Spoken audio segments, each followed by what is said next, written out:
Building off of the hover button from the previous video, we're going to add a click interaction to the button to show a pop-up folder.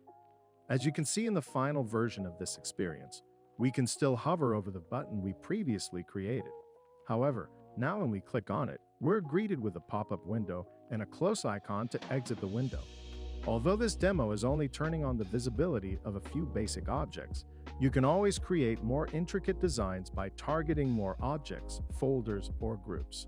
To get started with this lesson, let's ensure the pop-up folder's visibility is turned off by default in the Layers panel.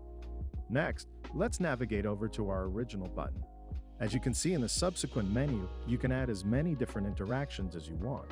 In this case, we'll only have two, but feel free to combine multiple actions and triggers to achieve your desired effect.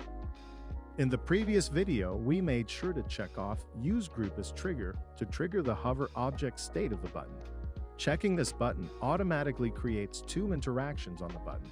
We're going to edit the existing on-click interaction. Let's adjust it to have an on-click trigger with a show action, and then choose our pop-up folder as the target. Note that you'll also want to deselect the button group. Essentially, this would be enough to get our pop-up to show. However, we want the user to be able to exit out of this window. To accomplish this, let's turn on the visibility of the pop-up folder in the Layers panel and add a hotspot on top of the close icon. As you may have already guessed, we're going to want to add an interaction to this hotspot that hides the pop-up folder when clicked. Try setting up this interaction on your own.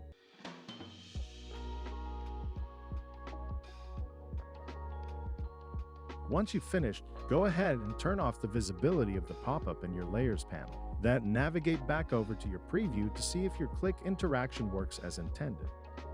Be sure to check out the next video, where we'll cover even more click interactions.